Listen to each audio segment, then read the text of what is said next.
వాక్య భాగములో నుండి మనము కొరింథీయులు రాసినటువంటి మొదటి పత్రిక 3వ అధ్యాయము 10వ వాక్యము నుండి 15వ వాక్యం వరకు ఉన్నటువంటి ఆ పేరాను చదువుకుందాం. దేవుడు నాకు అనుగ్రహించిన కృప చొప్పున నేను నేర్పరి అయిన శిల్పకారుని వలె పునాది వేసి తిని, మరి ఒకడు దాని మీద కట్టుచున్నాడు. ప్రతివాడు దాని మీద ఎలాగూ కట్టుచున్నాడో జాగ్రత్తగా చూసుకొనవలెను. వేయబడిన తప్ప మరొక పునాది ఎవడును వేయనేరడు. ఈ పునాది యేసుక్రీస్తే. ఎవడైనను ఈ పునాది మీద బంగారము, వెండి, వెలగల రాళ్ళు, కర్ర, గడ్డి, కొయ్యకాలు మొదలైన వాటితో కట్టిన ఎడల వాని పని కనబడును. ఆ దినము దానిని తేటపరచును, అది అగ్ని చేత బయలుపరచబడును. మరియు వాని పని ఎట్టిదో దానిని అగ్నియే పరీక్షించును. పునాది మీద ఒకడు కట్టిన పని నిలిసిన ఎడల వాడు జీతము పుచ్చుకొనును. ఒకని పని కాల్చివేయబడిన ఎడల వానికి నష్టము కలుగును. అతడు తన మట్టుకు రక్షించబడును కానీ అగ్ని నుండి తప్పించుకున్నట్టు రక్షింపబడడు. చాలు. ఇక్కడ మరి మంచి విషయాన్ని అపోస్తలుడైన పౌలు కొరింథీ సంఘానికి ఆయన చెప్పడం జరుగుతూ ఉంటుంది. ఇక్కడ దేవుడు చెప్పేటువంటి మాట ఏమిటంటే, దేవుని కృప చొప్పున నేను నేర్పరి అయిన శిల్పకారుని వలె పునాదిని వేసి తిని. ఈ పునాది దేవుడు ఏదైతే వేశాడో దాని మీద నేను వేస్తున్నాను. నేను వేరే దాని మీద ఏమీ వేయట్లేదు. ఏ వాక్యమైతే దేవుడు తన ప్రజలకు దేవుడిచ్చాడో ఆ వాక్యమనే నేను ఒక పునాదిగా చేసుకుని ఆ వాక్యం మీద నేను మీకు చక్కటి విషయాలు నేను నేర్పుతూ వస్తున్నాను. కనుక ఈరోజు మనం నేర్చుకునేటువంటి విషయం ఏంటంటే, పునాది మీద కట్టబడిన సంఘం. ఎక్కడ కట్టబడిన సంఘం? పునాది మీద కట్టబడిన సంఘం. ఈ పునాది మీద కట్టబడినటువంటి సంఘము ఎలా ఉంటుంది అనేది మనం చూస్తే, దేవుని దగ్గర ప్రతిఫలములు పొందుకోవటానికి నిలిచినదై ఉంటుంది. ఆ పని నిలిచినదై ఉంటుంది. ఒకవేళ మనం కట్టినటువంటిది నిలవకపోతే దానికి జీతం అనేది మనకు రాదు. ఎందుకంటే నువ్వు చేసిన పని ఏది, అక్కడ నువ్వు చేసిన పని ఏది అని దేవుడు అక్కడ అడిగినప్పుడు పని అక్కడ కనిపించాలి. ఈ పనిని దేని చేత పరీక్షించబడుతుంది? దేని చేత పరీక్షిస్తుంది అంటే, వాక్యం చెప్తున్న మాట ఏమిటంటే, అది అగ్ని దానిని పరీక్షిస్తుందంట. ఆ పనిని ఏది పరీక్షిస్తుంది? అగ్నియే పరీక్షిస్తుంది. అగ్ని అంటే ఏదో కాదు, మన ప్రభు అయిన యేసుక్రీస్తు దహించు అగ్ని అయి ఉన్నాడు. ఆయన పరీక్షిస్తాడు. ఆయనకి మన నడక పడక అన్నీ ఆయనకి తెలుసు. మన పని ఎలా ఉంది, మన పనితీరు ఎలా ఉంది, మనం ఎలా చేస్తున్నాం, అది ప్రేమతో చేస్తున్నామా, కక్షతో చేస్తున్నామా, లేకపోతే దేవునికి మరి లోబడి చేస్తున్నామా, దేవునికి లోబడి చేయట్లేదా, ఇవన్నీ కూడా ఎవరు ఆ ప్రభువారు పరిగణలోకి తీసుకుని మన యొక్క పనిని ఆయన ఏం చేస్తాడంటే జాగ్రత్తగా పరిశీలన చేస్తాడంట. ఆ పరీక్షలో ఒకవేళ మనం నిలవపోతే మన పని, ఆ పనిని గురించి కొన్ని కేటగిరీలు చెప్పుకుంటూ వచ్చాడు. ఆ పనిలో ఏమేమి ఆ పనిలో ఉంటాయని చెప్పాడంటే, ఎవడైనాను ఈ పునాది మీద బంగారము, వెండి, వెలగల రాళ్ళు, కర్ర, గడ్డి, కొయ్యకాలు అంటే 6 పరికరాల గురించి అక్కడ చెబుతున్నాడు కదా. ఈ 6నంట ఏం చేస్తారంట? బయలుపరచబడును. మరియు వాని యొక్క కట్టిన ఎడల వాని యొక్క పని కనబడును. ఆ దినమున దానిని తేటపరచును. అది అగ్ని చేత బయలుపరచబడుతుంది. అది అగ్ని చేత బయలుపరచు. దీనిలో ఏ పని అయితే నిలుస్తుందో ఆ అగ్ని లేకపోతే ఆ దహించేటువంటి అగ్ని శోధన లేకపోతే ఆ పరీక్షలలో ఏదైతే ఆ పని నిలుస్తుందో ఆ పనికి దేవుడి జీతాన్ని ఇస్తాడంట. లేకపోతేనంట తమ్మును రక్షించుకోవచ్చు కానీ అతడు అగ్నిగుండాన్ని మించి మాత్రము తప్పించుకోలేడు. జాగ్రత్త. ఈరోజు ఇదేముందులే అని నిర్లక్ష్యం చేసావా? ఇది దేవుని పని. ఈ పని మీద నీకు భవిష్యత్తు ఉంది. ఈ పని మీద దేవుని యొక్క కృప దొరుకుతుంది. ఈ పని మీద దేవుడు నీకు సహాయం చేసేటువంటిది ఆధారపడి ఉంది. దీన్ని నిర్లక్ష్యం చేస్తే నీకు ఎలాగూ సహాయం దొరుకుతుంది? ఆలోచించండి. దేవుడు నీకు ఒక విలువైనటువంటి 40 దినాల ఉపవాసకుడిగా దేవుడు నీకు ఇచ్చాడు. దీనిని నిర్లక్ష్యముగానో ఏముందలే ఎప్పుడోకప్పుడు వెళ్ళొచ్చులే అన్నట్లుగానో మనం దీనిని నిర్లక్ష్యం చేస్తే నీ పని ఇక్కడ కనిపించదేమో. ఇక్కడ దేవుడు నీ పనిని గురించి ఆయన వెలుగుతున్నప్పుడు అక్కడ ఏమీ నీ పని కనిపించదేమో. ఒకవేళ దానివల్ల నీకు ఏదైనా జీతం ఇవ్వాలని, దానివల్ల నీకు ఏదైనా స్వస్థతలు ఇవ్వాలని, దానివల్ల ఏదైనా నీ పిల్లలకు నీ కుటుంబానికి ఉన్నటువంటి అవసరతలు తీర్చాలని దేవుడు వెలుగుతున్నప్పుడు అక్కడ ఏమీ కనిపించదేమో. జాగ్రత్త. కనిపించకపోతే మనం వచ్చిన ప్రయోజనం లేదు. వచ్చిన వాళ్ళైనా రాని వాళ్ళైనా ఇద్దరు సమానం అయిపోతారు. జాగ్రత్త. నేను వచ్చాను అనే భ్రమ ఒక్కటే నీకు ఉండిపోతుంది, కానీ రాలేదు అనేటువంటిది వాళ్ళ మీద నింద ఉంటుంది. ఇద్దరు సమానమే. ఇద్దరి జీతాలు ఒకటే, ఇద్దరి పని ఒకటే. దేవుని ఎదుట ఇద్దరికి సమానమైనటువంటి జడ్జిమెంటే వస్తుంది. నువ్వు పనికి వచ్చావు, నిర్లక్ష్యంగా ఉండవు, నీకు జీతం లేదు. అతని పనికి రాలేదు, అతనికి జీతము లేదు. ఇద్దరు ఒకటే. దానివల్ల పెద్ద ఉపయోగం ఏమీ లేదు. కనుక మనం వచ్చాం, దేవుని ప్రేమించాం, దేవుని చక్కగా దేవుని దగ్గరికి వస్తున్నాం. కానీ ఇక్కడ మనందరూ కూడా చక్కని భక్తి భావాలతో, విశ్వాసముతో దేవుడు మనకు అప్పగించిన ఆ పునాది మీద మన విశ్వాసతను, మన భక్తిని మనం ఏం చేయాలని జాగ్రత్తగా మనం కట్టుకోవాలి. కట్టుకోవటానికి దేవుడు ఏం చేశాడు? ఒక పునాదిని ఆయన వేశాడు. ఆ పునాది మీద తప్ప వేరొక పునాది మీద ఎవరు కట్టడానికి వీలు లేదు. ఇక ఆ పునాది మీదే కట్టాలి. ఎవరైనా, ఏ సంఘమైనా, ఏ బోధకుడైనా, జ్ఞానము కలిగిన వాడైనా, జ్ఞానం తక్కువడైనా అక్కడ మాత్రమే కట్టాలి. ఎక్కడ పడితే అక్కడ కట్టడానికి వీలు లేదు అనే విషయాన్ని ఇక్కడ దేవుని వాక్యం చాలా స్పష్టంగా తెలియజేస్తుంటుంది.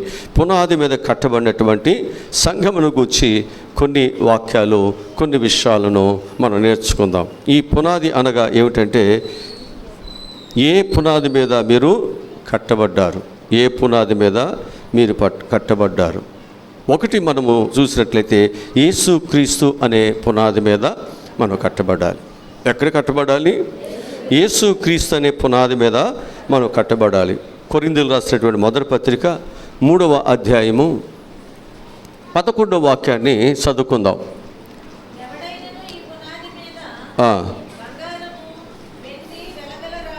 3వ అధ్యాయము 11వ వచనం. వేయబడిన తప్ప మరి ఒక పునాది ఎవడను వేయనేరడు. ఈ పునాది యేసు క్రీస్తే. చక్కటి మాట ఇక్కడ మనకు కనిపిస్తుంటుంది. ఏమని చెబుతుందంటే, వేయబడినది తప్ప మరి ఒక పునాది ఎవడను వేయలేరని. ఈ పునాది యేసు క్రీస్తే. హల్లెలూయా. ఈ పునాది ఎవరు? ఎవ్వరు వేయబడలేదు. ఎవ్వరు కూడా యేసుక్రీస్తులాగా పునాది ఈ భూమి మీద వేయలేదు. ఇక ఏదైనా మనము పునాది వేయాల్సిన అవసరం లేదు. కానీ ఆ పునాది మీద విశ్వాసముతో మనం ఏం చేయాలంటే చక్కగా పని చేసుకోవాలి, కట్టుకోవాలంతే.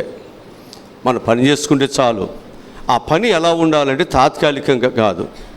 ఆ పని ఎలా ఉండాలంటే అది శాశ్వత కాలము నిలిచి ఉండాలి. ఆ పని ఎలా ఉండాలంటే నీ కష్టానికి జీతము, నీ పనికి ప్రతిఫలము, నీ కన్నిటికి దేవుని దగ్గర కృప దొరికేటట్లుగా ఉండాలి. అలా లేకుండా మనం ఏదో ఒక నామకార్థముగాను, ఏదో మనము వెళ్ళాలి కాబట్టి వెళ్ళాలి అన్నట్లుగాను, ఒకవేళ మనం వేరే ఆలోచనతో, వేరే విధానంతో కానీ ఒకవేళ మనం ఈ ఉపవాస కూడికల్లో మనం ఉన్నట్లయితే దానివల్ల ఏమీ ప్రయోజనము మనకు దొరకదు అని చెప్పేసి నేను మీకు జ్ఞాపకం చేస్తున్నాను. కనుక యేసుక్రీస్తు అనేటువంటి పునాది మీద మనందరము కూడా కట్టుకోవాలి. అంటే మొదట పునాది మన ప్రభు అయిన యేసుక్రీస్తు. ఆ బండ మీద కట్టబడితేనే మంచి పునాది మనకు దొరుకుతుంది. ఎక్కడ కట్టబడాలి? క్రీస్తు యేసు అనే బండ మీద కట్టబడాలి. కొరింథీయులకు రాసిన మొదటి పత్రికలో 10వ అధ్యాయము 4వ వచనం చదువుదాం. అందరూ ఆత్మ సంబంధమైన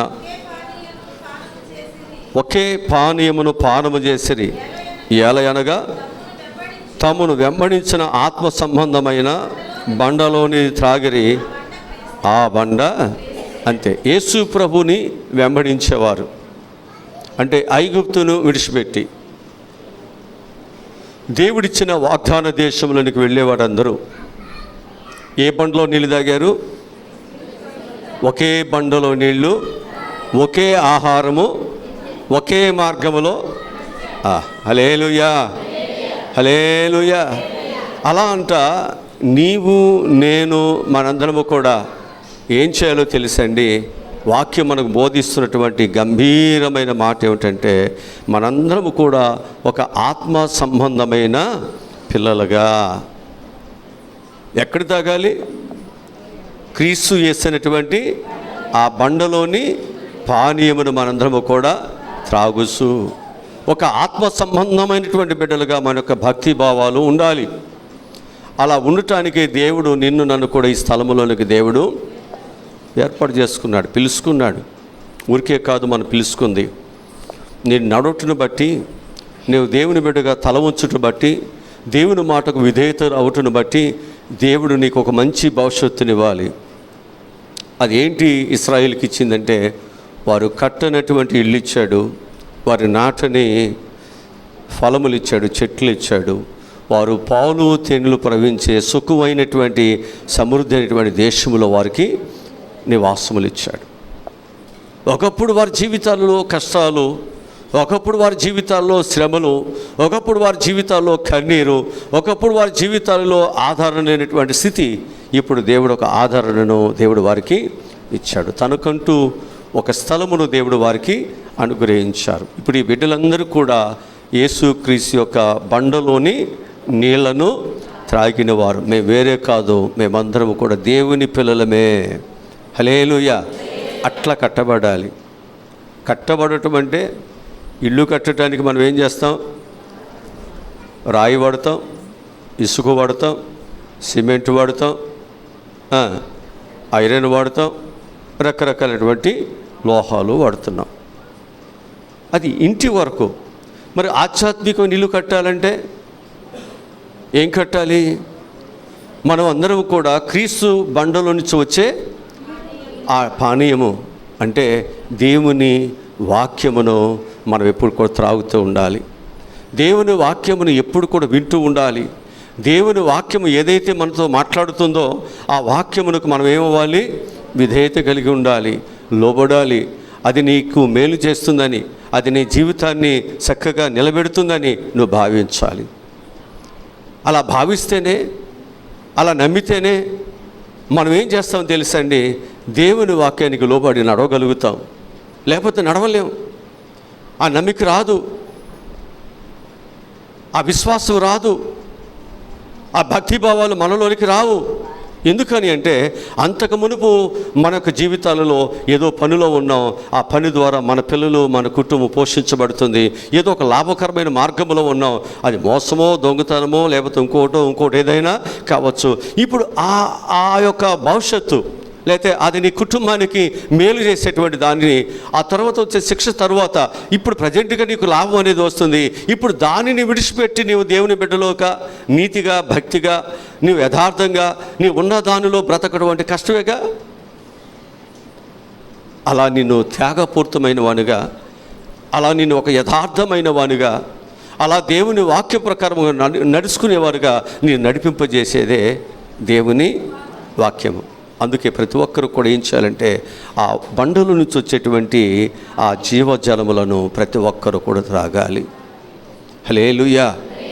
అది త్రాగకుండా నువ్వు ఎలా కట్టబడతావు, ఎలా నడిపించబడతావు, ఎలా విశ్వాసం వస్తుంది, ఏ విధంగా దేవునికి విధేయత కలిగి ఉంటావు, ఏ విధంగా నీవు చెడు స్నేహాలు చెడు పద్ధతులను ఎలా విడిచిపెడతావు.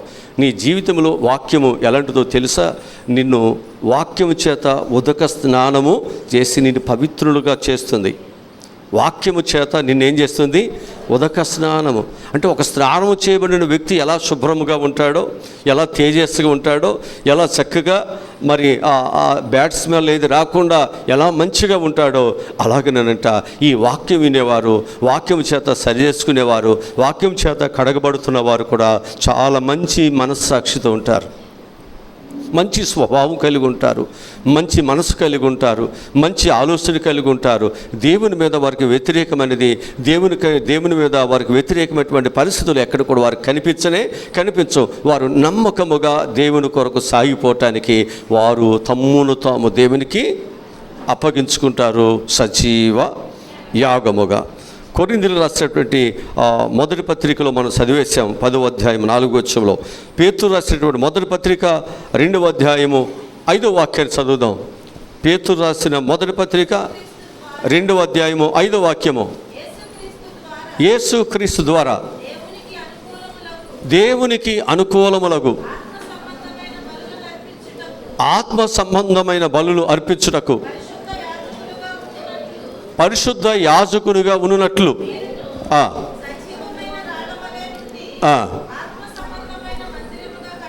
అది ఇప్పుడు మనము ఆత్మ సంబంధమైన మందిరమును కట్టాలంటే ఏముండాలి? మనలో సజీవమైన రాళ్ళవలే ఉండాలి. ఇంకా దానికి ముందు ఉంది, అది చదవట్లా మీరు.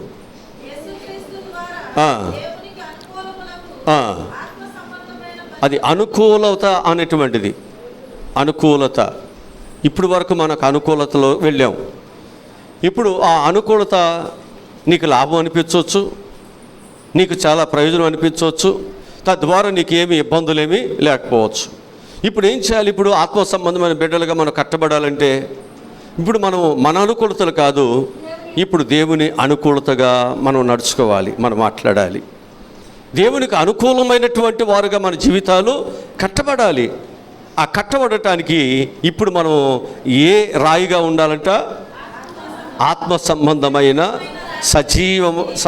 సజీవ రాళ్ల వలె మనం ఉండి ఆత్మ సంబంధమైన అది అలా కడితేనే నీ మందిరము నిలుస్తుంది.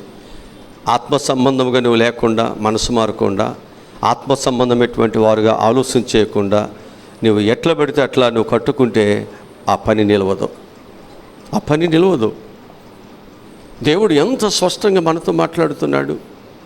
ఎందుకనంటే ఆయన వేసిన పని నిలిచి ఉండాలి, అది ఆశ. ఆయన వేసిన పని నిలిచి ఉండాలి. అందుకే ఆయన అంత కష్టపడి, అంత శ్రమపడి ఆయన ఈ భూమి మీద ఒక పునాదిని వేశాడు. దేవుని సంఘము ఇక్కడ కట్టండి, దీని మీద కట్టండి, ఇక ఎక్కడ కట్టవద్దు. మీరు ఎన్ని విధాలుగా ఉన్నా, ఎంతమందిగా ఆయా స్థలాల్లో మందిరాలు కట్టుకున్నా, ఈ మందిరాలన్నిటికీ వారి వాక్యానికి, వారి విశ్వాసతకి, వారి భక్తికి మెయిన్ పునాది ఏదంటే దేవుని వాక్యమే. దేవుడు ఏర్పాటు చేసిన ఆ పునాది అక్కడ కట్టాలి. మనం దాని మీద నుంచి మనం ఏం చేయాలన్నమాట? ఆత్మ సంబంధమైనటువంటి మందిరము కట్టుకోవటానికి మనం ఏమవ్వాలి? సజీవమైన రాళ్ళగా మనం మార్పు చెందాలి, రూపాంతరము మనం చెందాలి. హల్లెలూయా, హల్లెలూయా.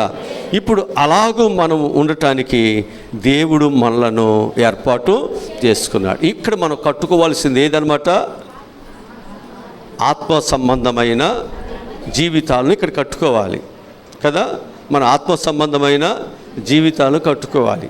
వాక్యములు ఏమంటాడంటే, మీ దేహము దేవుని ఆలయమై ఉన్నది, మీ దేహముతో దేవునిని మహిమపరచాలి.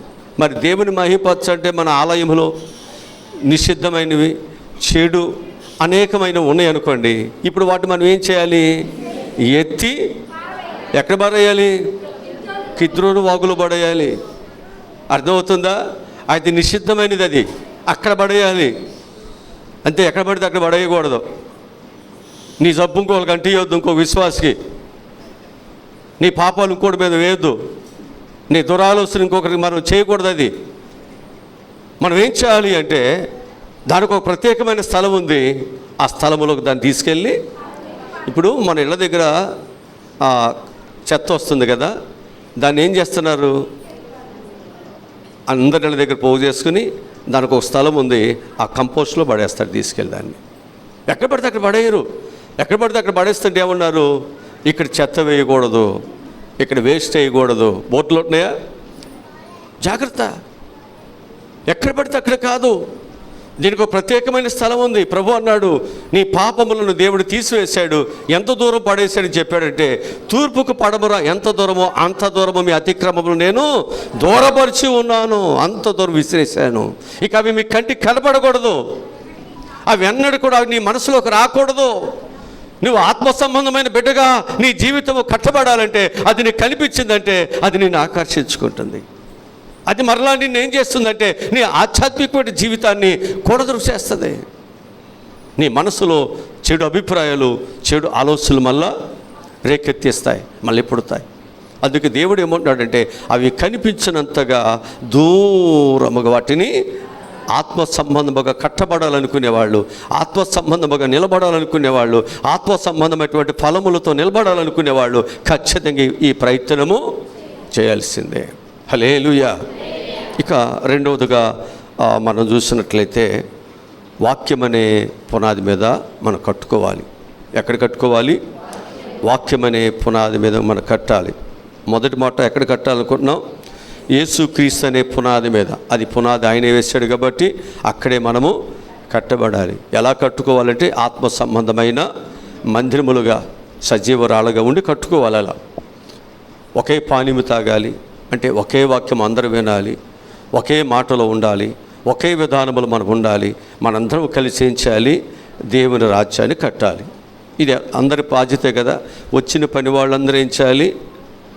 ఆ మందిరం కట్టడానికి వచ్చారు కాబట్టి, ఇల్లు కట్టడానికి వచ్చిన వాళ్ళు ఇంటి పని చేస్తారు, మందిరం కట్టడానికి వచ్చే మందిరి పని చేస్తారు. ఏ పని కొరకైతే ఏర్పాటు చేయబడారో ఆ పని చేయాల్సిందే, అంతే కదా. మన ఆధ్యాత్మికంగా కట్టబడతాకే వచ్చింది, మన ఆధ్యాత్మికంగా దేవుని బిడ్డలుగా మార్పు చెందటానికి వచ్చింది. ఇప్పుడు మనందరం ఏం చేయాలి? ఆధ్యాత్మికంగా మనం మార్పు చెందటానికి ఇక్కడ మన పనిని మనం చేయాలి. ఇక్కడ అదే పని, ఇంక వేరే పని ఏమి ఇక్కడేమీ లేదు. స్కూల్కి వెళ్ళే పిల్లలు స్కూల్ ఏం చేయాలి? అక్కడ చెప్పిన ప్రతి పాఠము వినాలి, దాన్ని ఏం చేయాలి? వ్రాయాలి. వాళ్ళు చెప్పిన దాన్ని వాళ్ళు తిరిగి అప్పచెప్పాలి. వాళ్ళు ఏమైతే మనకి ఇస్తున్నారో దానిని మరలా తిరిగి వారికి చేయాలి. నువ్వు అందుకొరకే నువ్వు అక్కడికి వెళుతున్నావు. అది నువ్వు చేయకోకుండా ఉంటే నీకు చదువు ఎలా వస్తుంది? నువ్వు ఎలా ప్రయోజనం అవుతావు? అట్లాగే ఇక్కడ దేవుని బిడ్డలుగా మనం ఎదగటానికి, దైవం ద్వారా అనేకమైన ఆశీర్వాదాలు సంపాదించుకోవటానికి, మనకున్న కష్టాలు, మనకున్న బాధలు, మనకున్న కన్నీరు, మనకున్న చీకటి బ్రతుకులు, అనేకమైన సమస్యలు పోవాలంటే ఏం చేయాలి? మనం ఇక్కడ ఆధ్యాత్మికంగా దేవుని కృప పొందుకోవటానికి ఇక్కడ కట్టబడాలి. దేవుని కనుదృష్టి రావాలి, దేవుని దయని మీదకి రావాలి.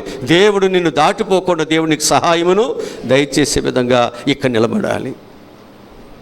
అదే ఇక్కడ మనం నేర్చుకునే పద్ధతి. అలా నీవు నేను కూడా ఉండటానికి దేవుడు మనకు ఒక అవకాశం ఇచ్చినప్పుడు దీనిని ఆ విధంగా నువ్వు మార్చుకోగలిగినట్లయితే దేవుని కృప నీ పట్ల ఫలిస్తుంది. దేవుని కృప తప్పకుండా నీ కుటుంబానికి దైవ ఆశీర్వాదములను అందిస్తూ ఉంటుంది. ఇక రెండవదిగా మనం ఇక్కడ చూస్తున్నప్పుడు, వాక్యం అనే పునాది మీద మనము కట్టుకోవాలి సంఘము. లోకా సువార్త 2వ అధ్యాయము 46, 47 వాక్యం చదువుదాం. లోకా సువార్త 2వ అధ్యాయము 46, 47 చదువుతున్నాం. 3 దినములైన తరువాత ఆయన దేవాలయంలో బోధకుల మధ్య కూర్చుని వారి మాటలను ఆలకించుచు వారిని ప్రశ్నలను అడుగుచూ ఉండగా చూసిరి. ఆయన మాటలు వినిన వారందరూ చూసారా? ఆయన జ్ఞానానికి, ఆయన యొక్క బోధకి ఏమైపోయారంటే అక్కడ ఉన్న వాళ్ళందరూ. అంటే అప్పటికి వీళ్ళు బహు తెలివి గలవారు, సమాజంలో వీళ్ళే తెలివైన వారు అనేటువంటి ఒక ముద్ర పడిపోయింది. ఇక వీళ్ళు చెప్పిందే వేదం, ఇక వీళ్ళు చెప్పిందే వాస్తవం, ఇక మిగతా వాళ్ళు ఎవరు చెప్పింది ఏది కూడా న్యాయమైంది కాదు అనేటువంటి విధానములో వారు గొప్పలుగా పోతున్న తరుణములో ప్రభు అయిన యేసుక్రీస్తు వారంట చిన్న వయసులోనే వాళ్ళ మధ్యకి వెళ్ళాడంట. వారితో ఏం చేస్తున్నాడంట? మాట్లాడుతున్నాడంట. ప్రశ్నలు అడుగుతున్నాడంట. వారు సమాధానము చెప్పలేక ఆయన మాట్లాడుతున్న దాన్ని బట్టి విస్మయం నొందుతున్నారంట. ఎక్కడిది వీడికి ఎంత తెలివి, ఎక్కడ చదువుకున్నాడు, మన చదువుకున్న స్కూల్ ఏంటి, మన గురువులేంటి, మన గొప్పతనం ఏంటి, వీడి పేదవాడు కదా, వీడికి ఎవరున్నారు, ఎక్కడిది నాలెడ్జ్. నీకు తెలుసా విషయం? దేవుని మాటలు ఉన్నతమైన మాటలు, దేవుని జ్ఞానము ఉన్నతమైనది. ఆయనకి బోధించేవాడెవడు, ఆయనకి తెలివి చెప్పగలిగిన వాడెవడు, ఇది చేయండి అని ఆయనకి బోధించగలిగిన వాడెవరు? ఆయన సృష్టి యావత్తును తన జ్ఞానము చేత, తన మాట చేత ఆయన నిర్మించినటువంటి గొప్ప దేవుడు. మానవుని రక్షించటానికి మాత్రమే ఆయన మనిషి కుమారుడుగా రావటానికి మహిమను అన్నిటిని విడిచిపెట్టి వచ్చాడు. తన శక్తిని, సామర్థ్యతను విడిచిపెట్టాడు. కానీ ఇప్పుడు మనుషుడు ఏం చూస్తున్నాడంటే, ఆయన విడిచిపెట్టి వచ్చినటువంటి త్యాగాన్ని, నిన్ను రక్షించడానికి ఆయన చేసేటువంటి ప్రయత్నం చూడలేదు. కానీ ఆయన మనుషుడుగా ఏ ఇంట్లో పుట్టాడో, ఎవరి దగ్గర పుట్టాడో, ఆయన యొక్క ధ్యానస్థితి ఏంటో, ఆయన యొక్క పరిస్థితులు ఏంటో, ఆయన బ్యాక్గ్రౌండ్ ఏంటో ఇది చూస్తున్నారు. చాలామంది బ్యాక్గ్రౌండ్లకు విలువలు ఇస్తారు. వారి కట్టే బట్టలకి, వారు తినే తిండికి, వారు నడిచే నడవడికి, వారి చదువులకి, వారి యొక్క కులానికి, వారి గోత్రాలకి ఈ సమాజం విలువనిస్తుంది. సత్యానికి విలువనివ్వలేకపోతుంది, వాస్తవానికి విలువనివ్వకపోతుంది. ప్రభువైన యేసుక్రీస్తు వారు ఆయన అడుగుతున్న ఏ ప్రశ్నకు, దేనికి కూడా సమాధానము రాలేదు. ఈరోజు వాస్తవమైన విషయాలని పగడాలు గారు చెబుతున్నప్పుడు సమాధానం చెప్పలేకే ఆయన్ని ఆ విధముగా చేయటం జరిగింది. ఆయన అనేకమైన విషయాలు చెప్తున్నాడు. ఆయన చెప్పేది ఉట్టి మాటలు కాదు, చరిత్రలో ఉన్నటువంటి అనేక విషయాలను ప్రూఫ్లతో సహా ఆయన చూపిస్తున్నాడు. ఆయన జ్ఞానాన్ని, ఆయన ప్రజ్ఞను అనేక మంది ఎదుర్కోలేక ఇలా ఉంటే మనము బలహీనమైపోతాం, ప్రజల దృష్టిలో మనం చేసే ప్రయత్నం అంత వ్యర్థమవుతుంది. ఇప్పుడు ఇలాంటి వాడిని ఏం చేయాలి? చంపేయాలి. యేసు ప్రభువుని అలాగే చంపేశారు, చెప్పలేకే. ఈయన అడిగేదానికి సమాధానం లేక, చెప్పలేక ఏం చేయాలి? ఇలాంటి వాడు ఉంటే మా పప్పులు ఉడకవు కాబట్టి ఏం చేయాలి? ఇన్ని చంపేయాలి. చంపేశారు. ఆయన వాక్యం ఆగిందా? ఆయన క్రియలు ఆగినాయా? ఆయన కట్టిన పునాది మీద అనేక మంది వచ్చి విశ్వసించడం, కట్టుకోవటం, దేవుని పిల్లలకు మార్చబడటం ఆగిందా? ఆగదు. సత్యం ఆగదండి. మనుషులు ఒకవేళ ఆపగలవేమో కానీ సత్యాన్ని ఆపలేవు, మంచిని ఆపలేవు. మంచి జీవితాన్ని నువ్వెప్పుడు కూడా ఆపటానికి నీ వల్ల కాదు, ఏం చేయలేవు నువ్వు. ఇవాళ వాస్తవమైన పరిస్థితి అదే. ఇవాళ వాస్తవమైన పరిస్థితి సమాజంలో ఆనాడు యేసుప్రభు దగ్గర జరిగింది, ఆనాడు శిష్యుల దగ్గర జరుగుతుంది, ఈనాడు కూడా అదే పరిస్థితి జరుగుతుంది. అదే టాటాస్ని ఈరోజు ఉపయోగిస్తున్నారు, దాన్ని ఉపయోగిస్తున్నారు సమాజం. ఇప్పుడు సమాధానం చెప్పలేని వాడు ఏం చేస్తాడు? పోట్లాడతాడు. సమాధానం చెప్పలేని వాడు ఏం చేస్తాడు? ఆ సమస్య పరిష్కరించబడటానికి వీలు లేకుండా అక్కడ పోట్లా పెట్టుకుని వెళ్ళిపోతాడు. అదే సమస్య పరిష్కరించుకోవాలనుకుంటే ఏం చేస్తాడు? సావధాయకంగా కూర్చుని మాట్లాడతాడు. అదే వాక్యం మనకు బోధిస్తుంటుంది. వాక్యం అనేటువంటి పునాది మీద దేవుని యొక్క బిడ్డలు కట్టబడాలి. అక్కడ ఏమంటున్నాడంటే, యేసు ప్రభువు వారు ఏం చెప్తున్నాడంటే, అలా వాక్యం చెప్తున్నాడు. పునాది ఇది, వాస్తవం ఇది. అబ్రహాము, ఇస్సాకు, యాకోబుల దేవుడు మా దేవుడు అని చెబుతున్నారు. మోషే మాకు ఇలాంటి ధర్మశాస్త్ర విషయాన్ని చెబుతున్నారు. దాని వాస్తవం ఇది, సత్యం ఇది. ఇలాగ మీ జీవితాల్లో మీరు నడవలేక, మీరు దానిని వక్రీకరించి, దానిని వేరే విధముగా మీరు భక్తి చేస్తూ ఈరోజు దేవుని దృష్టికి మీరు ఘోరమైన పాపులుగా మీరు మిగిలిపోతున్నారు. రండి బయటికి, వాస్తవాన్ని చెబుతుంటే కళ్ళు చెదిరిపోతున్నాయి వారికి. యేసుప్రభు వారు ఒక పెద్ద ఆయన దగ్గరికి వెళ్ళి ఆయన మాట్లాడుతున్నప్పుడు ఏమన్నాడు తెలుసా? నువ్వు క్రొత్తగా జన్మించావా? నువ్వు క్రొత్తగా అంటే ఆ నికోదేమంటాడు, పెద్ద ఆయన ముసలైనా, అప్పటికే సమాజంలో గొప్ప వాక్యం చెప్పే విద్వాంసుడైన పేరు ప్రఖ్యాతులు కలిగిన వాడిని. అలాంటి వాడిని పట్టుకుని నువ్వు కొత్తగా జన్మించావా అంటే రక్షణ పొందేవా, మారు మనసు పొందేవా? ఆయన అంటాడు, నా తల్లి గర్భంలోనికి ఈ వయసులో నేను వెళ్ళగలనా అంటే కొత్తగా జన్మించావా అంటే జన్మ అనేది తల్లి గర్భం నుంచే కదా వచ్చేది. ఆయన ఆ విధంగా ఆ రోజుల్లో దేవుని సత్యాన్ని ఆ విధంగా వక్రీకరించుకుని సత్యాన్ని వాళ్ళు గ్రహించలేక అసత్యంలో వెళ్ళిపోయి సత్యం అనుకుంటున్నారు. యేసు ప్రభు బోధిస్తుంటే వాళ్ళకి అర్థం కావట్లేదు, వాళ్ళ కోపాలు వస్తున్నాయి. వీడేంటి ఫలానా వడ్రంగి వాడి కుమారుడు కాదా, లేకపోతే యోసేపు మరియా ఆ పేదవాళ్ళ యొక్క పిల్లడు కాదా, ఏంటి వీడు వచ్చి మనకొచ్చి మాట్లాడుతున్నాడు? మన జ్ఞానం ఏంటి, మన తెలివితేటలు ఏంటి, మన చదువు ఏంటి, సమాజంలో మనకున్న గౌరవం ఏంటి ఇలాగూ మాట్లాడుతున్నాడు? తట్టుకోలేక ఆయన చంపేశారు. కనుక వాక్యము అనేది నిన్ను సరిచేసేది, వాక్యం అనేది నిన్ను సరైన మార్గములో నడిపించేది. అందుకే దావీదు అంటాడు, నా పాదములకు దీపమై అది నా త్రోవకు ఏది? నీ వాక్యము. నీ వాక్యము నా పాదములకు దీపమై అది నా త్రోవకు వెలుగై ఉండాలి. లేకపోతే నేను అటు ఇటు వెళ్ళిపోతా, చీకట్లో ఉంటాను, గుడ్డివాడుగా ఉంటాను, ఎటు వెళుతున్నా నాకు తెలియదు. లోకంలో ఉన్నాను, లోకమని చీకట్లో ఉన్నాను, నేను ఎటు వెళ్ళిపోతాను? ఎందుకంటే లోకంలో ఆశలు ఉన్నాయి, స్వార్థాలు ఉన్నాయి, కోరికలు ఉన్నాయి, అనేక రకాల స్నేహాలు ఉంటాయి, రకరకాల పద్ధతులు ఉన్నాయి. నేను ఎటు వెళ్ళిపోతాను? అందురునై గుడ్డివాడునై. నేను తొలగిపోకుండా ఉండాలంటే నాకేం కావాలి? వాక్యం అనే వెలుగు నాకు కావాలి. హల్లెలూయా. ఈరోజు నువ్వు చక్కగా కట్టబడాలంటే వాక్యము అనే వెలుగులో ఉంటేనే నువ్వు చక్కగా కట్టబడతావు. అది లేకపోతే వంకరొక్కరుగా కట్టబడతావు, అది లేకపోతే నీవు అసత్యములు కట్టబడతావు, అది లేకపోతే నీవు సత్యాన్ని వక్రీకరించి అవాస్తవంగా నీ యొక్క జీవితం వెళ్ళిపోతుంది. రేపొద్దున్నే నీ భక్తికి ఏమి ప్రతిఫలాలు రావు, ఏమీ రావు. ప్రయాసపడ్డానుగా, దేవుని సన్నిధికి వెళ్ళాగా, బాప్తీసం తీసుకున్నావు కానీ కట్టబడలేదుగా, సరిగ్గా నడవలేదుగా, సరైన విధానంలో నీ భక్తి భావాలు లేదు కదా. ఆ నికోదేముని అడిగినట్లుగా నువ్వు కొత్తగా ప్రశ్న వస్తుంది నీకు కూడా అంతే. ఎలా జన్మించగలడు?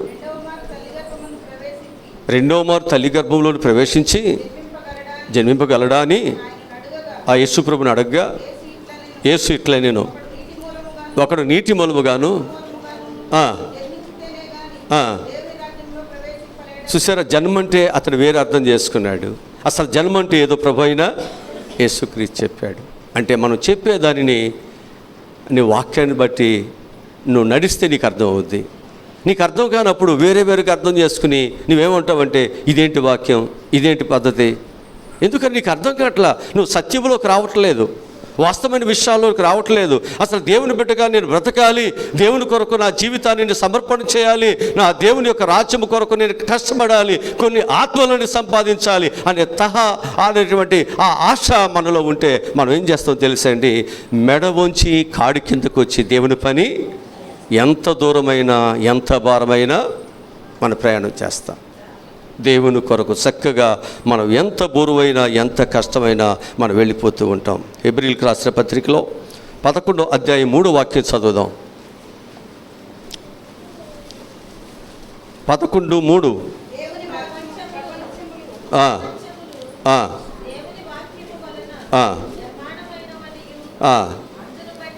ప్రపంచములు దేని చేత నిర్మాణమయ్యాయి?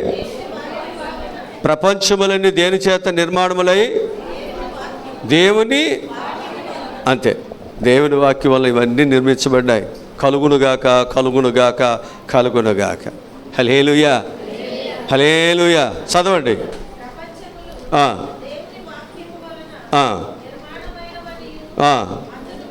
అందును బట్టి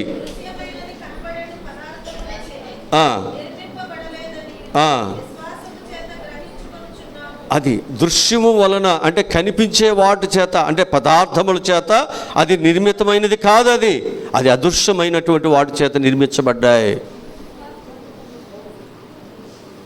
విశ్వాసము కూడా అంతే. అదృశ్యమైనవి ఉన్నవేనుటకు విశ్వాసము రుజువు.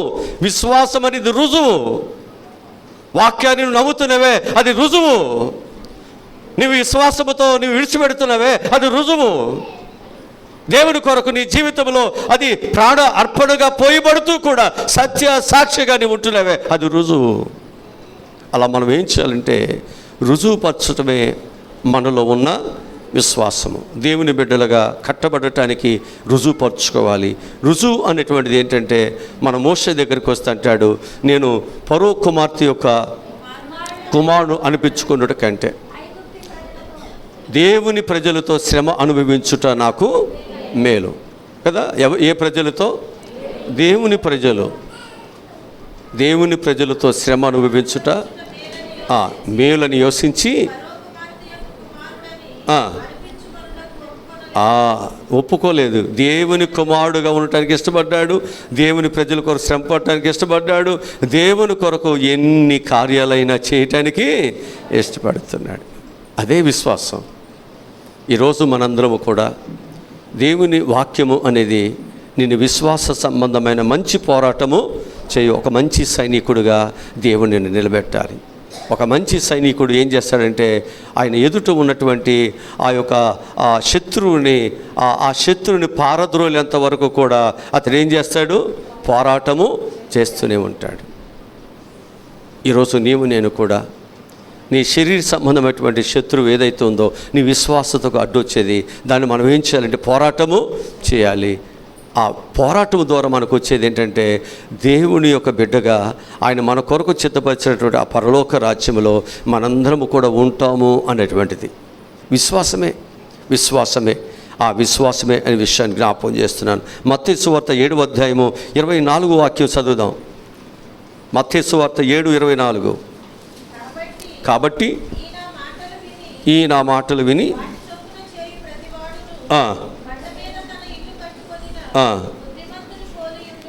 చూసారా, ఈ మాటలు చొప్పున అందరూ వింటున్నారా? మీరెవరు బైబిల్ తీయవసరం లేదు, వినండి చాలు. మీకు మత్తయి సువార్త ఎక్కడుందో ఇంకోటి ఎక్కడుందో మీరు చూసేసరికి టైం అంతా అయిపోద్ది వేస్ట్గా. వినండి. అవసరమైతే ఎక్కడైనా రాసుకుని ఇంటికి వెళ్ళి చదువుకోండి. అది ఎక్కడ కుదురుద్ది? అయ్యగా రైట్ వేస్తే రాస్తాం కానీ ఇంటి దగ్గర చదవటమే కుదరదు. అది కనీసం ఎక్కడైనా వినండి. వింటేనన్నా కాస్త ఏదైనా బుర్రలోకి వెళ్ళి మీరు బ్రతుకుతారు. అదే ఆశ. ఇక్కడ మనం జ్ఞాపకం చేసుకుంటే, కాబట్టి ఈ నా మాటలు విని వాటి చొప్పున చేయు ప్రతివాడును బండ మీద తన ఇల్లు కట్టుకొనిన. ఈ మాట చొప్పున చేయు ప్రతివాడు. ఏ మాట? దేవుని మాట చొప్పున. వాక్యం ఏదైతే చెబుతుందో ఆ మాట చొప్పున చేయు ప్రతివాడు బండ మీద కట్టిన బుద్ధిమంతుని పోలి ఉంటాడంట. ఎవరిని పోలి ఉంటాడు? బుద్ధిమంతుడని ఎవరంటాం? బుద్ధిమంతుడిని ఎవరంటాం? ఆడ చూస్తారేంటండి ఇంకా అసలు మా ఇంట్లో మా పిల్లలు ఒకరని ఉండారట అన్నట్టుగా చూస్తున్నారు. ఇప్పుడు బుద్ధిమంతుడు అంటే ఎవరు? ఒకప్పుడు తండ్రికి విరోధముగా, ఒకప్పుడు తండ్రికి వ్యతిరేకముగా జీవిస్తూ కొట్టడానికి, తిట్టడానికి, ఇష్టానుసారంగా స్నేహాలకు అలవాట్లు పడిపోయి కదా, ఆస్తిని పాడు చేస్తూ మరి తల్లిదండ్రుల మాట వెనుకోకుండా ఇష్టానుసారంగా జీవిస్తున్నారే, వాడిని ఏమంటారంటే బుద్ధి లేనివాడు అంటారు. ఈ మాట ఎవరు చెప్పారు? బైబిల్లో చెప్పాడు కదా, బుద్ధి లేని కుమారుడు. తర్వాత ఎప్పుడు వచ్చింది ఆయనకి బుద్ధి? ఎప్పుడు వస్తుందండి? అన్నీ పోయినాక, దరిద్రుడు అయినాక. అంటే అన్నీ ఉన్నప్పుడు రాదు, అన్నీ పోవాలి. అంటే ఊపిరితిత్తులకి బాగా అయ్యా ఇక నువ్వు బతకో అన్నప్పుడు బుద్ధి వచ్చి, అప్పుడు భార్య ప్రార్థనక నీళ్ళు కాస్త రా అంటే అప్పుడు ఎట్టకొట్ట వచ్చి, అంటే ఇది బాగుందనుకోండి, ఆరోగ్యంగా ఉందనుకోండి, ఇంకెందుకు వింటాం? అంటే బుద్ధి ఎప్పుడు వస్తుందంటే అన్నీ పోయిన తర్వాత. ఇప్పుడు తనకు కూడా భోజనం కూడా లేదు కదా, స్నేహితులు లేరు కదా, డబ్బులు లేవు కదా, ఏమీ లేవు. కనీసం స్నానం చేయటానికి కూడా లేని పరిస్థితి అయిపోయింది. ఇప్పుడు అంత దరిద్రుడుగా ఉన్నాడు. ఇప్పుడు బుద్ధి వచ్చిందంట. తండ్రి ఇంటి మీద ఆలోచన కలిగింది. తండ్రి ఇంటి మీద ఆయనకి మనసు ఏమైంది, మళ్ళించబడింది. ఇప్పుడు గాలులన్నీ అటు వేస్తున్నాయి అంట. పడుకున్నా లేచిన ఎవరు గుర్తు వస్తున్నారు? తండ్రి గుర్తు వస్తున్నాడు. ఇప్పుడు అనుకుంటున్నాడు, ఆ ఇంట్లో నేను కుమారుడుగా కంటే అక్కడ కూలివానికి మంచి భోజనం పెడతాడు. నాకు తెలుసుగా, మా నాన్న మా ఇంట్లో మంచి భోజనం పెట్టడం నాకు తెలుసు కదా. కనీసం ఇప్పుడు నేను తండ్రిగా నేను చాలా మంచి సుఖాన్ని అనుభవించాను కుమారుడుగా తండ్రి దగ్గర. ఇప్పుడు కూలివాడుగా నాయన ఇక్కడ పని చేస్తున్నాను. ఇక్కడ నేను పందులు తినే ఇంత దరిద్రత, ఇంత దుర్భరమైన స్థితి. ఇప్పుడు ఈ స్థితిలోకి వెళ్ళే కొంది ఆయనకేమొస్తుంది? ఆలోచనలు వస్తున్నాయి. చేసిన తప్పులు తెలుసుకుంటున్నాడు. ఈ తప్పుకి, ఈ స్థితికి కలగటానికి కారణం ఎవరు? నా బుద్ధిహీనతే కదా, నా దౌర్భాగ్యమైన స్థితే కదా. అదే కదా అక్కడ వచ్చింది. అప్పుడు వెళ్ళి, అయ్యా నేను నీ కుమారుడుగా కాదు నేను వచ్చింది, నీ కూలివానిగా వచ్చాను. తండ్రి ఒప్పుకుంటాడా? కొడుకుని ఎప్పుడైనా కూలోడికి చూస్తాడా? ఏంటండి, ఇప్పుడు కొడుకు తాగి వచ్చినా, కోడలు ఒకవేళ నువ్వు అద్యాలి ఇది ఇద్యాలేదు అని మీద పోట్లాడినా వెంటనే తల్లి నా కొడుకుని అంటావా? పోట్లాడదా లేదా? అంతే మరి. ఆ ప్రేమ. కొడుకు ఎలాంటి వాడైనా తల్లికి తండ్రికి ఎప్పుడు కూడా ప్రేమే. చిట్టుపండు, కాకిపిల్ల, కోయిలి పిల్ల, ఎవరి పిల్లలైనా వాళ్ళకే. కనుక నువ్వు జాగ్రత్త. మావాడు తిట్టినా కొట్టినా ఉంటే ఉండు, పోతే పో.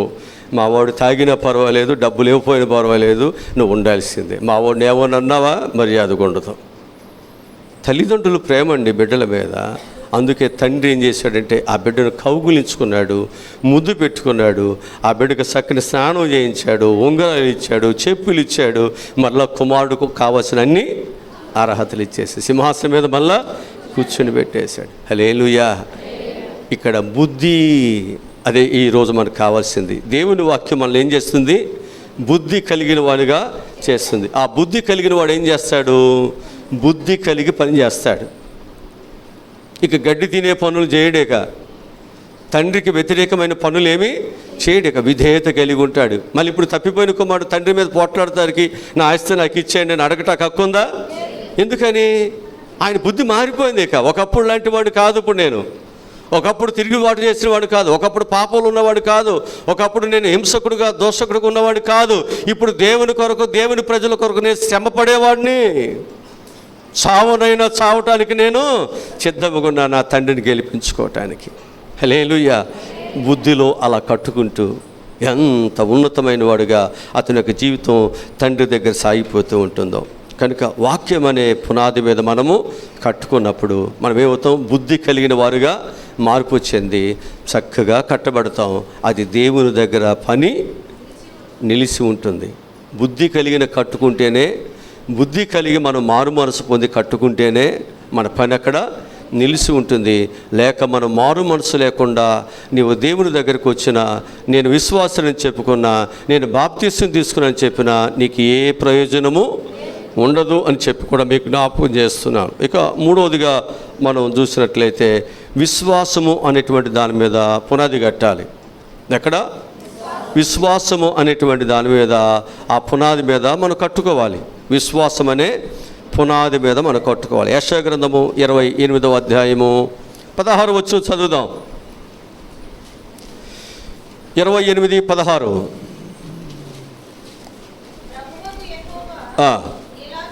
ఇలాగూ సెలవిచ్చుచున్నాడు, సియోనులో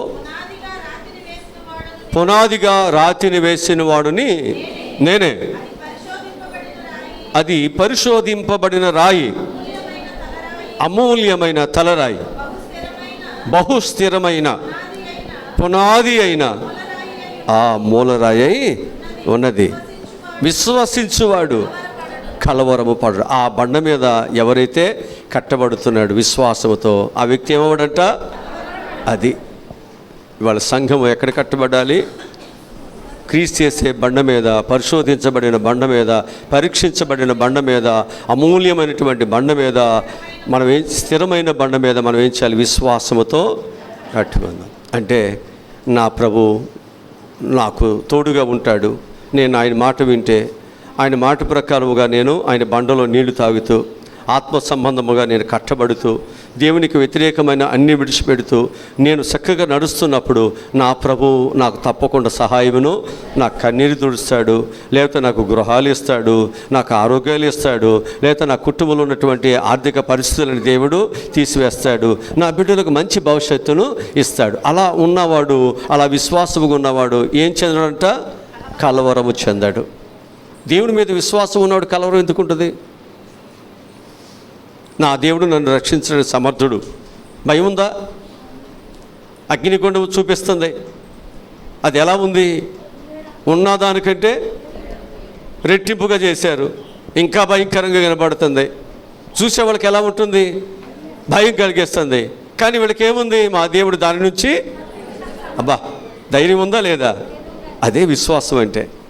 నీకు ఎలాంటి బాధలు ఉన్నా, ఎలాంటి కలతలు ఉన్నా, దేవుని పిల్లలు ఏంటంటే, నా దేవుడు నా ప్రార్థన విని, నా దేవుడు నాకు సహాయమును అలా నువ్వు కట్టబడితే ఎంత దూరమైనా, నువ్వు ఎంత ప్రయాణమైనా చేస్తానే ఉంటావు. ఏమీ కలవరు చెందవు, వెనుదిరుగు, భయపడవు. నా ప్రార్థన దేవుడు తప్పకుండా నా పట్ల ఫలింపజేస్తాడు. నా ప్రార్థనకు దేవుడు తప్పకుండా జవాబుని దేవుడు ఇస్తాడు. నన్ను దేవుడు బాగు చేస్తాడు, నా దేవుడు నా కన్నీరు తుడుస్తాడు, ఖచ్చితంగా దేవుడు నాకు సహాయమును చేస్తాడు అనుకున్నప్పుడు నీవు ఎంత దూరమైన నడుస్తూనే ఉంటావు కదా, ఎంత కష్టమైనా భరిస్తూనే ఉంటావు. ఈ ఇంట్లో ఖచ్చితంగా నాకు ఒక మంచి స్థితి, ఒక మంచి గౌరవము నాకు దొరుకుతుంది అని నువ్వు అనుకున్నప్పుడు, ఆ విశ్వాసం నీకు వచ్చినప్పుడు, ఇప్పుడున్న కష్టాలు, ఇప్పుడున్న బాధలు ఎనతగినవి కాదు అని చెప్పి ముందు భవిష్యత్తు కొరకు నువ్వేం చేస్తావు? వేగిరిపాటుతో ఎన్ని శ్రమలను దాటుకుంటూ వెళ్ళిపోతావు. అదే విశ్వాసం. అలా భక్తులందరూ శ్రమలలో గుండా, బాధల్లో గుండా వెళ్ళి గొప్ప గొప్ప బహుమానములు, గొప్ప గొప్ప విజయాలు, గొప్ప గొప్ప కార్యాలను వారు చేయగలిగారు, వారు చూడగలిగారు. కలవరం అనేది ఉంటే వారు దేవుని కొరకు వారు నిలబడేవారు కాదు. సంఘము ఈ 40 రోజులు ఉపవాస కోడికలలో మనం కట్టబడదాం. దేనిలో కట్టబడాలి? విశ్వాసములో కట్టబడాలి కదా. క్రీస్తు అనే పునాది మీద కట్టబడాలి, వాక్యమైన దాని మీద కట్టబడాలి, విశ్వాసమైన దాని మీద కట్టబడాలి అనే విషయాల్లో కొరింథీ సంఘం చక్కగా కనిపిస్తుంది. ఇక మనం జ్ఞాపకం చేసుకున్నట్లయితే నాలుగోదిగా మనం చూసినట్లయితే సువార్త అనేటువంటి పునాది మీద మనం కట్టుకోవాలి. దేని మీద? సువార్త, మంచి వార్త. సువార్త అంటే మంచి వార్త కదా. దుర్వార్తలు ఉన్నాయి, భయపెట్టే ఉన్నాయి, అలాగనే మంచి కూడా ఉన్నాయి. అందుకంటున్నాడు, దుర్వార్తకు నేను జడియను, భయపడను. వాక్యముల నుంచి నేను మీకు చూపిస్తాను, చూడండి. రోమీయులకు రాసిన పత్రిక 15వ అధ్యాయము 20-21 వచ్చి చదువుదాం.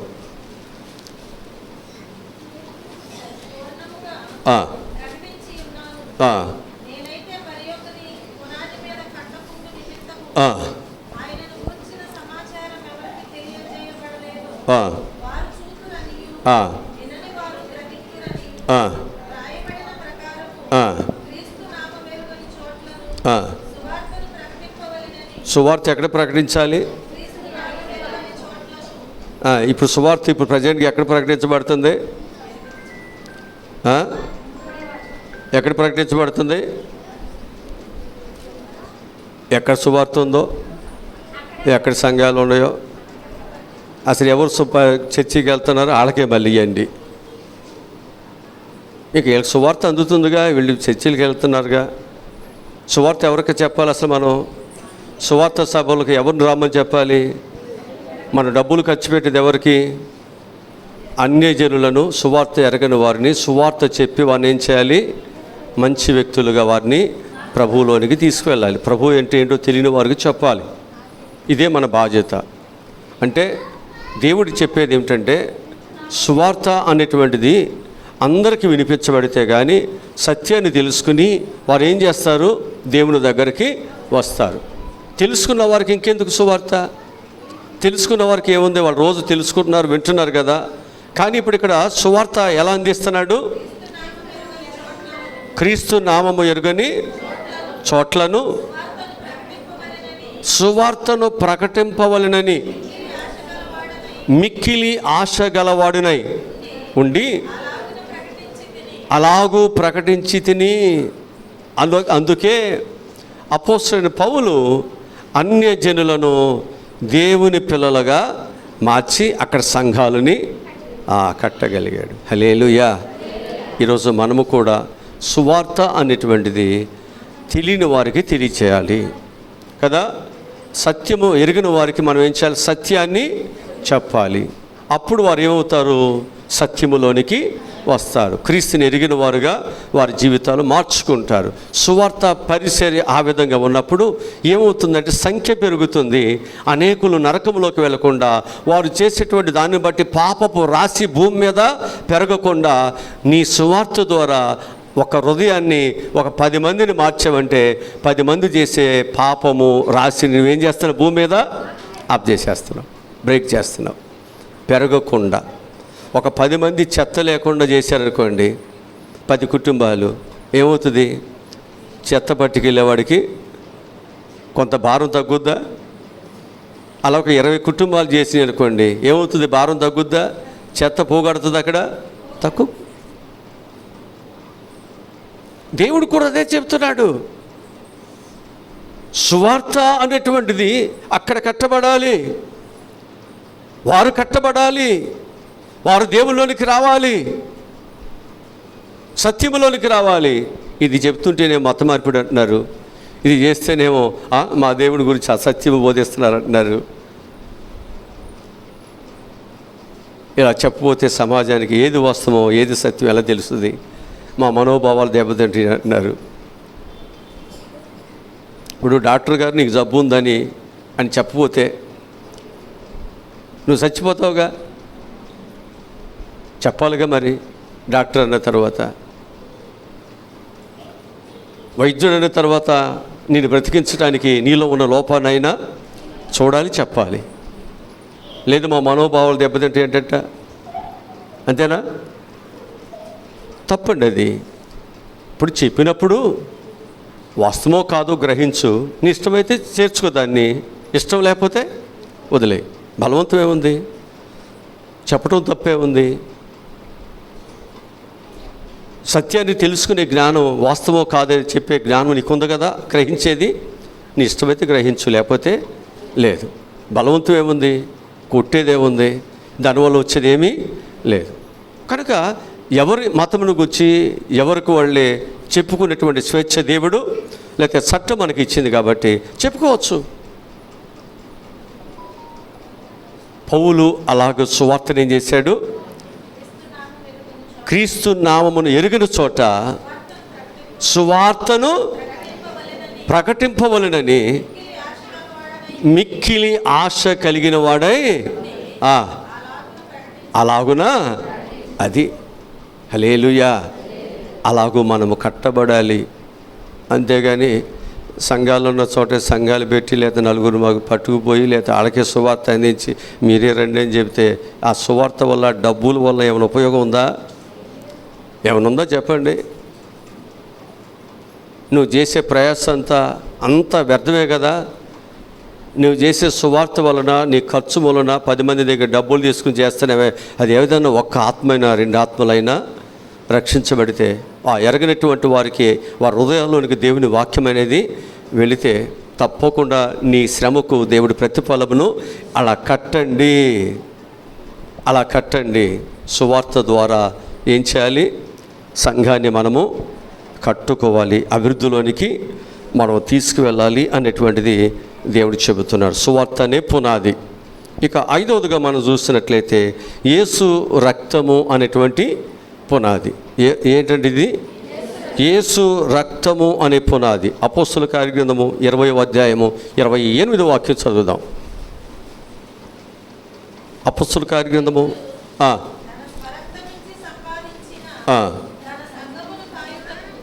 ఏ సంఘం అంటే ఇది? తన స్వరక్తమిచ్చి సంపాదించిన తన సంఘమును కాయటానికి ఉంచెను.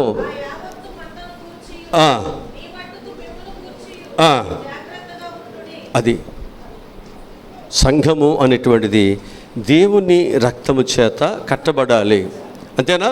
దేవుని రక్తము చేత ఏం చేయబడాలి? కట్టబడాలి. దేవుని రక్తము లేకుండా ఎలా కట్టబడతాం? ఎలా శుద్ధులవుతాం? కనుక సంఘము అనేటువంటిది వారి పాపములను, వారి కళంకములను కడిగేదే క్రీస్తు యొక్క రక్తము. ఆ రక్తము చేత కడగబడిన సంఘముగా, అంటే కళంకమైనను, మచ్చైనను, డాగైనను లేనిదై పవిత్రత కలిగిన సంఘముగా మనం ఉండటానికి ఇక్కడ కట్టబడాలి. ఈ ఉపవాసకుడి ద్వారా అది మనం నేర్చుకోవాలి. దానిని ఇక్కడ సంపాదించుకోవాలి. సంపాదించుకోవాలి? పవిత్రత, పరిశుద్ధత, పాపమును విడిచిపెట్టుట, పాపమునకు దూరముగా ఉండుట, యేసుక్రీస్తు యొక్క రక్తము చేత కడుగుబడిన ఒక పరిశుద్ధమైన సంఘముగా ఇక్కడ పునాది వేయబడటానికి దేవుడు నిన్ను ఏర్పాటు చేసుకుంటున్నాడు. ఈ విధంగా నీవు ఎప్పుడైతే ప్రయత్నం చేస్తావో, ప్రార్థిస్తావో, దేవుని పాదాలు పట్టుకుని ఏడుస్తూ ఉంటావో, ఈ పని నిలుస్తుంది. ఈ ప్రార్థనకు దేవుడు ప్రతిఫలము, జవాబులు దేవుడిస్తాడు. ఎట్లా పడితే అట్లా నువ్వు చేస్తే జవాబులు రావు. ఎట్లా పడితే అట్లా మనం భక్తి చేయటానికి కాదు, దేవుడు మనల్ని ఏర్పాటు చేసుకుంటుంది. ఇక మనము ఆరోదుగా మనం చూసినట్లయితే అపోస్తులైనటువంటి ప్రవక్తలు వేసిన పునాది. ఎవరిది? అపోస్తులైన ప్రవక్తలు వేసిన పునాది. ఎపిసిలికి రాసిన పత్రిక 2వ అధ్యాయము 20వ వాక్యం చదువుదాం.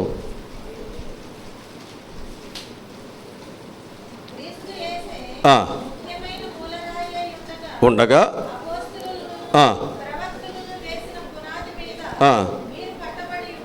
అది అంటే పునాది రాయి దేవుడే. ఆ దేవుని గూర్చి ఎవరు బోధిస్తున్నారు? అపోస్తులను, ప్రవక్తలను వాళ్ళు బోధిస్తున్నారు. ఆ పునాది ఆడు వేస్తున్నారు. అదే పునాది. నాకు ఒక పునాది గురించి తెలిసినప్పుడు నేనేం చేస్తాను? అదే పునాది గురించి మీకు చెప్తాను. అంతే కదా? ఒక సత్యాన్ని గురించి నాకు తెలిసింది అనుకోండి, నేనేం చెప్తాను? ఆ సత్యాన్ని మీకు బోధిస్తాను. ఆ రోజుల్లో ఉన్న ప్రవక్తలు కానీ, అపోస్తులు కానీ ఏం చేశారంట? దాని గురించి వారు అక్కడ బోధించి పునాది వేస్తున్నారు. దాని మీద సంఘములు ఏమవుతున్నాయి? విస్తరిస్తున్నాయి, కట్టబడుతున్నాయి. హల్లెలూయా. కనుక అపోస్తులైన ప్రవక్తలు, అలాగనే అపోస్తులు పునాది మీద మనము కట్టుకోవాలి. ఎక్కడ పడితే అక్కడ మనం కట్టబడటానికి వీలేదు. వాక్యమును, సత్యమును తెలిసినటువంటి వారు ఏదైతే చెబుతున్నారో ఆ విధంగా మనము కట్టబడినప్పుడే నీ పని నిలుస్తుంది. ఎవరు చెప్తే ఉందండి, ఎవరైతే ఉంది, అందరు పాస్టర్లే కదా, అందరు ఇదే కదా అన్నట్లుగా మనము వారిని ఒకవేళ మనం చేర్చుకుంటే నీ భక్తి నిలవదు. దానివల్ల నీకు ఏ ప్రయోజనం కూడా ఉండదు. ఇక చివరిగా 7వదిగా మనం చూసినట్లయితే పరలోకమే ఒక మంచి పునాది కలిగిన పట్టణం. పరలోకమే ఒక మంచి పునాది కలిగిన పట్టణం. ఆ విధంగా కట్టుకోవాలి. ఇక్కడ మన పునాది అంతా దేని కొరకు? పరలోకము కొరకు. అంతేనా? ఇక్కడ మనం చేసే భక్తి అంతా దేని కొరకు? పరలోకము కొరకు. ఆ పరలోక సంబంధమైన బిడ్డలుగా మనం జీవించటానికే ఇక్కడ పునాదిని మనం వేసుకుంటున్నాం. హల్లెలూయా. ఆ పరలోక సంబంధమైన వారుగా మన పునాది లేకపోతే మన పరలోక సంబంధమైన పిల్లలుగా ఆయనతో ఉండటానికి, దేవుని ఎదుట ఉండటానికి అవకాశం ఉండదు. హెబ్రీయులకు రాసిన పత్రిక 11వ అధ్యాయం 10వ వచనం చదువుదాం. ఎలయనగా దేనికి శిల్పియు నిర్మాణకుడై ఉన్నాడు, పునాదులు కలిగిన ఆ పట్టణము కొరకు. అబ్రహాం ఏం చేస్తున్నాడు? అది మనందరం కూడా ఇక్కడ డబ్బుల కొరకు లేకపోతే ఇంకో దాని కొరకు కాదు. ఇక్కడ మనం కట్టుకునే పునాది, ఇక్కడ చేసే భక్తి దేని కొరకు? ఆ పరలోకమును ఎప్పుడు నేను వెళ్ళాలి, ఎప్పుడు నాకు దేవుడు ఇస్తాడు, దానిని సంపాదించుకోవటానికంట ఇక్కడ మనం ఎప్పుడు కూడా ఏం చేయాలి? ఇక్కడ ప్రార్థనలు చేయాలి, ఇక్కడ సిద్ధపడాలి, ఇక్కడ ఎదురు చూడాలి. హల్లెలూయా. ప్రకటన గ్రంథం 21వ అధ్యాయం 14 వచ్చి చదవండి. 21:14 చివరి మాట క్లోజ్ చేసేస్తాను. ఆ పట్టణ ప్రాకారము 12 పునాదులు కలిగినది.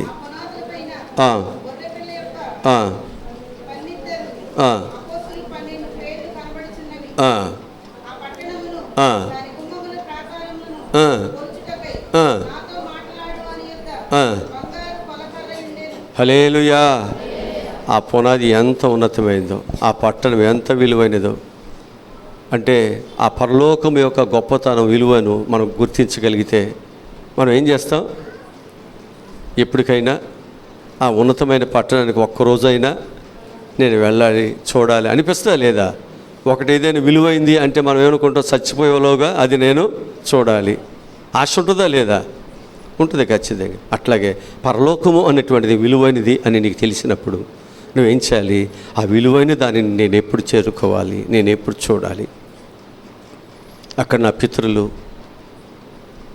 నా ప్రవక్తలు, అపోస్తులు, ఆ 12 మంది, 24 పెద్దలు, నా ప్రభువు ఆకలి లేని, దప్పిక లేని, సమస్య లేని, ప్రశాంతత కలిగినటువంటి ఆ రాజ్యములో నేను ఎప్పుడు ఉంటాను? అది నా రాజ్యము. ఈ లోకములో ఈ రాజ్యము నాది కాదు. నేను ఈ లోక సంబంధమైన వ్యక్తిని కానే. నా పౌరుషత్వం ఎక్కడుంది? పరలోకములో ఉంది. అంతేనా? ఏ స్టేట్లో ఉన్నా, ఎక్కడున్నా పిల్లలు వారి దేశానికి, వారి తల్లిదండ్రుల దగ్గరికి వచ్చేటప్పుడు ఎంత ఆనందంగా ఉంటుందా లేదా? అక్కడ ఎన్ని డబ్బులు అన్నారు ఆయన, అక్కడ ఏమున్నా ఉన్నని వాళ్ళకి అక్కడ సంతోషమే ఉండదు. స్వజనుల దగ్గరికి వచ్చేటప్పుడు, తల్లిదండ్రుల దగ్గరికి వచ్చేటప్పుడు, సంఘం దగ్గరికి వచ్చేటప్పుడు సంతోషం కలుగుద్ది. అదే నీలో కావాల్సింది. నీ దేశము పరలోకము, నీ తండ్రి పరలోకములో ఉన్నాడు, నీ పితరులు, నీ ప్రవక్తలు, నీ కొరకు ప్రాణం పెట్టిన వారు, ప్రార్థించిన వారు అందరూ పరలోకములో ఉన్నారు.